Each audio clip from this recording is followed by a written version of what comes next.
जरा सोचिए, यूपी के बरेली में जुम्मे की नमाज के बाद अचानक आई लव मोहम्मद के नारे गूंजते हैं, पोस्टर लगते हैं और माहौल तनावपूर्ण हो जाता है।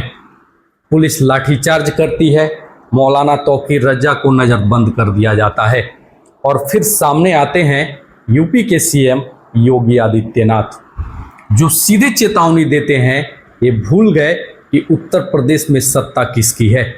सवाल ये है, ये पूरा विवाद है क्या और एक साधारण पोस्टर से शुरू हुई लड़ाई आखिर कानपुर से मुंबई तक तांडव कैसे बन गई।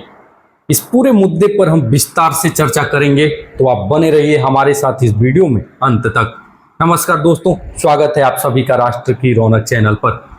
आज की हमारी चर्चा सिर्फ एक बयान या एक घटना पर नहीं है, बल्कि उस पूरे राजनीतिक और सामाजिक माहौल पर है जो उत्तर प्रदेश से निकलकर अब पूरे देश में हलचल मचा रहा है। मंच पर है एक तरफ उत्तर प्रदेश के मुख्यमंत्री योगी आदित्यनाथ और दूसरी तरफ बरेली के मौलाना तौकीर रजा। बीच में एक नारा आई लव मोहम्मद। लेकिन सवाल ये उठता है, क्या वाकई एक पोस्टर और एक नारा इतना बड़ा विवाद खड़ा कर सकता है कि कानपुर से लेकर मुंबई तक दंगे की आशंका बन जाए? और क्या योगी आदित्यनाथ का यह कहना सही है कि 2017 से पहले यूपी में यही होता था, लेकिन 2017 के बाद तस्वीर पूरी तरह बदल गई है। साल 2025 की इस राजनीति को समझने के लिए हमें थोड़ा पीछे जाना होगा। 15 सितंबर को बरेली में जुम्मे की नमाज के बाद एक जुलूस निकला। जुलूस में कुछ लोग आई लव मोहम्मद के पोस्टर लेकर चल पड़े। शुरू में तो मामला मामूली दिखा, लेकिन धीरे धीरे भीड़ गर्म होने लगी। प्रशासन ने देखा कि मामला बिगड़ सकता है, इसलिए मौलाना तौकीर रजा को नज़रबंद कर दिया गया। बाहर भारी पुलिस बल तैनात कर दिया गया। शहर में RAF की तैनाती करनी पड़ी। अब सोचिए, क्यों एक नारे और पोस्टर से इतनी बड़ी हलचल मच गई। दरअसल कानपुर से इसकी शुरुआत हुई थी। वहां वराफात के जुलूस में इसी तरह के पोस्टर लगाए गए थे। पुलिस ने दखल दिया, कहा कि नई परंपरा शुरू नहीं की जा सकती। तो किसी ने कहा कि प्रशासन ने आई लव मोहम्मद का बोर्ड हटवा दिया। मामला तूल पकड़ गया, झड़प हुई, केस दर्ज हुआ और देखते ही देखते यह विवाद कानपुर से निकलकर बरेली, फिर मुंबई और गुजरात तक पहुंच गया। यहीं से राजनीति का रंग भी बदल गया। AIMIM प्रमुख असदुद्दीन ओवैसी मैदान में उतरे। उन्होंने कहा, आई लव मोहम्मद कहना कोई अपराध नहीं है। अगर ये अपराध है तो मैं सजा भुगतने को तैयार हूं। यानी सीधे मुस्लिम समुदाय के समर्थन में उतर गए। फिर समाजवादी पार्टी के नेता भी अपनी राजनीतिक जमीन तलाशने लगे और यही वो बिंदु है जहां योगी आदित्यनाथ ने इस पूरे विवाद को अपने अंदाज में पलट दिया। योगी ने कहा, कल बरेली में एक मौलाना भूल गया कि सत्ता किसके हाथ में है। उसने सोचा कि धमकी देगा, सड़क जाम करेगा और कर्फ्यू लग जाएगा, लेकिन हमने साफ कर दिया कि अब यूपी में कर्फ्यू नहीं लगेगा। हमने दंगाइयों को ऐसा सबक सिखाया है कि आने वाली पीढ़ियां दंगा करने से पहले 2 बार सोचेंगी। अब ये बयान सिर्फ मौलाना तौकीर रजा को चेतावनी नहीं था, बल्कि पूरे प्रदेश और विपक्ष को एक संदेश था। योगी ने कहा कि 2017 से पहले यूपी की सरकारें दंगाइयों को मुख्यमंत्री आवास पर बुलाकर सम्मानित करती थी।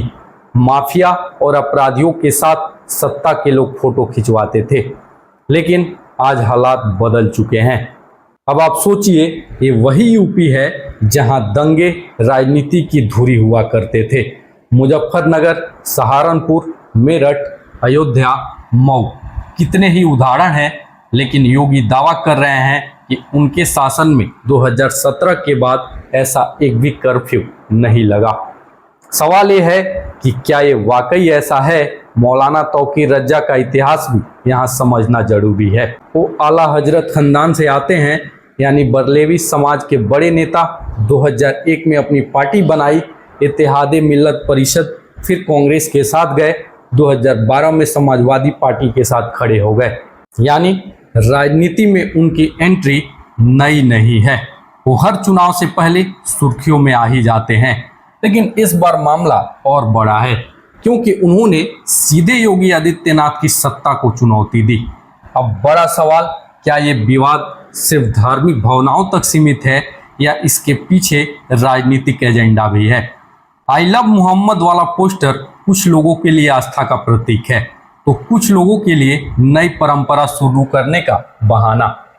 पुलिस कहती है कि किसी भी धार्मिक जुलूस में अचानक से नई चीजें जोड़ना, नए नारे लगाना कानून के खिलाफ है। लेकिन दूसरी तरफ ओवैसी और मौलाना कहते हैं कि ये तो सिर्फ इबादत और मोहम्मद का इजहार है। अब यहाँ से राजनीति और समाज दोनों टकरा रहे हैं। योगी आदित्यनाथ का साफ संदेश है कि यूपी में अब दंगा और कर्फ्यू की राजनीति नहीं चलेगी। उन्होंने पिछले मुख्यमंत्रियों पर हमला किया कि किस तरह पहले अपराधियों को गले लगाया जाता था, और ये बयान बीजेपी के लिए सिर्फ कानून व्यवस्था की बात नहीं बल्कि चुनावी हथियार भी है। क्योंकि याद रखिए, यूपी में चुनाव आते जाते रहते हैं और हर चुनाव से पहले हिंदू मुस्लिम ध्रुवीकरण एक अहम फैक्टर रहा है। आज जब योगी एक कहते हैं कि हमने दंगाइयों को सबक सिखाया है, तो उनका संदेश सीधे बहुसंख्यक वोटरों तक जाता है। वहीं तौकीर रजा और ओवैसी जैसे नेता मुस्लिम समाज में अपनी पकड़ मजबूत करने की कोशिश करते हैं। तो यहाँ असल खेल समझिए, ये सिर्फ एक पोस्टर का विवाद नहीं है, ये आने वाले वक्त की राजनीति का आईना है। अगर यूपी की जनता योगी की शक्ति वाली राजनीति को पसंद करती है तो बीजेपी को फायदा होगा। अगर जनता मानती है कि मुस्लिम समाज के खिलाफ नाइंसाफी हो रही है तो विपक्ष इसका मुद्दा बनाएगा। यानी ये विवाद सिर्फ कानपुर और बरेली तक सीमित नहीं रहेगा, बल्कि संसद और विधानसभा तक भी गूंजेगा। अब सोचिए, 2017 से पहले यूपी की तस्वीर कैसी थी? अपराधी सत्ता की शरण में थे, दंगे आम बात थे, लोग डर में जीते थे। और आज की तस्वीर, योगी कहते हैं कि अब ना तो माफिया है, ना दंगे हैं और ना ही कर्फ्यू है। क्या वाकई यूपी बदल चुका है या फिर ये सिर्फ चुनावी राजनीति का नया नारा है? तो असल सवाल यही है। आई लव मोहम्मद विवाद ने एक बार फिर यूपी की राजनीति को दो हिस्सों में बांट दिया है। एक तरफ है योगी आदित्यनाथ का कानून व्यवस्था का मॉडल, और दूसरी तरफ है तौकीर रजा और ओवैसी जैसे नेताओं का अल्पसंख्यक राजनीति का मॉडल। तो फैसला अब जनता को करना है कि उन्हें कौन सा रास्ता सही लगता है। तो आपकी राय क्या है? क्या योगी आदित्यनाथ सही कह रहे हैं कि 2017 के बाद यूपी की तस्वीर बदल गई है, या आपको लगता है कि आई लव मोहम्मद विवाद को राजनीति में इस्तेमाल किया जा रहा है? अपनी राय हमें कमेंट बॉक्स में जरूर बताएं। अगर वीडियो पसंद आया हो तो वीडियो को लाइक करें, शेयर करें और साथ ही राष्ट्र की रौनक चैनल को सब्सक्राइब करना ना भूलें। फिलहाल के लिए इस वीडियो में इतना ही। मिलते हैं अगले वीडियो में, तब तक के लिए धन्यवाद।